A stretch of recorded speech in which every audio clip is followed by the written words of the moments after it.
پاکستان اس وقت اپنی سیاسی تاریخ کے اہم ترین دور سے گزر رہا ہے۔ برسر اقتدار جماعت پی ڈی ایم اور تحریک انصاف کا سیاسی مستقبل بظاہر سپریم کورٹ کے الیکشن تاخیر کیس کے فیصلے سے جڑ چکا ہے۔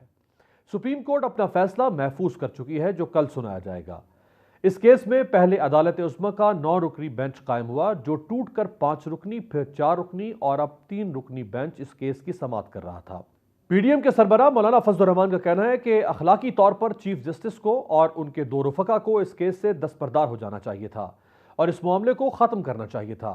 1 اپریل کو وزیر اعظم شہباز شریف کی زیر صدارت اتحادی جماعتوں کا اجلاس ہوا جس میں نواز شریف سمیت حکومت کی اتحادی جماعتوں کے قائدین اور دیگر رہنما ویڈیو لنک کے ذریعے شریک ہوئے۔ نواز شریف نے مشورہ دیا کہ پی ڈی ایم کی تمام جماعتوں کو 3 رکنی بینچ کا بائیکاٹ کرنا چاہیے، جبکہ یہ وہی نواز شریف ہیں جو عدالت سے ریلیف لینے کے بعد علاج کی غرض سے لندن گئے اور گارنٹی جمع کرانے کے باوجود آج تک واپس نہیں آ سکے۔ اسی طرح 1997 میں سپریم کورٹ میں وزیر اعظم نواز شریف کے خلاف توہین عدالت کے مقدمے کی سماعت کے دوران مسلم لیگ کارکنوں نے عدالت پر دھاوا بولا تھا تو اس وقت سجاد علی شاہ چیف جسٹس تھے۔ بعد ازاں جسٹس سجاد علی شاہ نے اپنے ایک انٹرویو میں میاں نواز شریف پر ججوں کو تقسیم کرنے سمیت سنگین الزامات عائد کیے تھے۔ اب بھی پی ڈی ایم قیادت مسلسل چیف جسٹس پر دباؤ بڑھا رہی ہے۔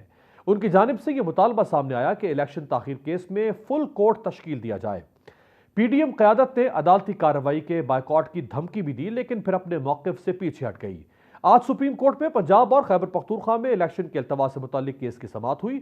اٹارنی جنرل کی جانب سے درخواست دائر کی گئی جس میں صدا کی گئی کہ چیف جسٹس پاکستان عمر عطا بندیال کی سربراہی میں 3 رکنی بینچ یہ مقدمہ نہ سنے۔ آج سماعت شروع ہوئی تو پاکستان پیپلز پارٹی کے وکیل فاروق اشنائک روسٹرم پر آئے اور استدعا کی کہ میں کچھ کہنا چاہتا ہوں۔ چیف جسٹس نے کہا کہ کیا آپ اس کیس کا حصہ بن رہے ہیں؟ کیا آپ بائیکاٹ نہیں کر رہے تھے؟ وکیل پیپلز پارٹی فاروق اشنائک نے کہا کہ سیاسی جماعتوں کو بینچ پر تحفظات ہیں، ہم نے بائیکاٹ نہیں کیا۔ سیاسی جماعتیں سمجھتی ہیں کہ اس پر لارجر بینچ بننا چاہیے۔ دوران سماعت چیف جسٹس کا کہنا تھا کہ قانون کسی کو الیکشن ملتوی کرنے کا اختیار نہیں دیتا، عدالت ہی الیکشن کی تاریخ آگے بڑھا سکتی ہے۔ 1988 میں بھی عدالت کے حکم پر انتخابات آگے بڑھائے گئے تھے۔ عدالت زمینی حقائق کا جائزہ لے کر حکم جاری کرتی ہے۔ سپریم کورٹ میں دوران سماعت الیکشن کمیشن کے وکیل عرفان قادر نے کہا کہ پاکستان کی سیاسی جماعتوں کا مطالبہ ہے کہ فل کورٹ بنانا چاہیے۔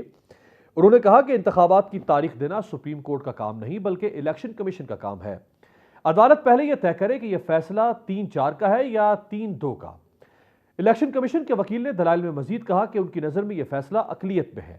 انتخابات میں تاخیر کے حوالے سے دوران سماعت چیف جسٹس نے ایڈیشنل سیکرٹری خزانہ سے دریافت کیا کہ وہ ایسی کوئی دستاویز بتائیں جس میں ترقیاتی منصوبہ 20 ارب روپے سے کم ہو۔ انہوں نے کہا کہ درخواست گزار کے وکیل کا کہنا تھا کہ حکومت نے اراکین اسمبلی کو 170 ارب روپے دیے ہیں۔ چیف جسٹس نے کہا کہ تنخواہوں میں 5% کٹوتی کریں اور اس کا آغاز ججز سے کریں۔